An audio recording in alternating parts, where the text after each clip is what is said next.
वबरकातुहू। हाफिज official के में खुश आमदीद। मेरे दोस्तों और साथियों, आज का वजीफा है जिंदगी में खुशहाली के लिए ताकतवर कुरानी वजीफा। जी हाँ मेरे दोस्तों और साथियों, आज का अमल इंतहाई लाजवाब होने वाला है।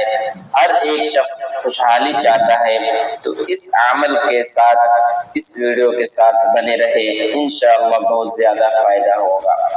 प्यारे दोस्तों, आज मैं आपको एक ऐसा मुजर्रब और पुरसकून वजीफा बताने जा रहा हूँ जिसके जरिए इंशाअल्लाह आपकी जिंदगी में खुशहाली, सुकून और बरकत के दरवाजे खुल जाएंगे। सबसे पहले ये बात याद रखें कि खुशहाली सिर्फ माल और दौलत का नाम नहीं, बल्कि दिल का सुकून, रिज़्क़ में बरकत, घर में मोहब्बत और सेहत की नेमत भी खुशहाली का हिस्सा है।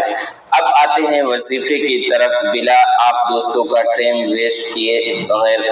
मेरे दोस्तों और साथियों, ये वजीफा मैंने आप दोस्तों के सामने यहाँ भी पेश किया और इसी तरीके से डिस्क्रिप्शन में भी ये वजीफा मौजूद है। सबसे पहले बावजू हालत में बैठें, उसके बाद दुरूद पाक 7 मरतबा पढ़ें, उसके बाद सूरत फातिहा 3 बार पढ़ें, फिर ये दुआ 21 बार पढ़नी है। रब्बी इन्नी लिमा अंज़लत इलैया मिन खैरिन फ़क़ीर। एक बार दोबारा सुन लें, रब्बी इन्नी लिमा अंज़लत इलैया मिन खैरिन फ़क़ीर। मेरे दोस्तों और साथियों, इसके पढ़ने के बाद आप दोस्तों ने अल्लाह रब्बुल इज़्ज़त से दुआ कर लेनी है। इंशाअल्लाह अल्लाह रब्बुल इज़्ज़त आप दोस्तों को खुशहाली अता फरमाएंगे, सुकून अता फरमाएंगे।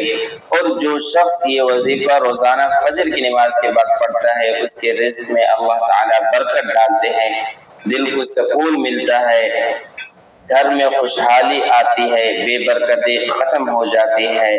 ये अमल हमेशा अल्लाह पर यकीन और मुकम्मल भरोसे के साथ करें।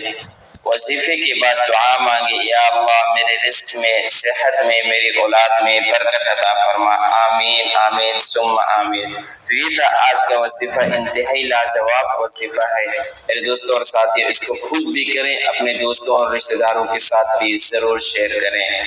जज़ाकल्लाह।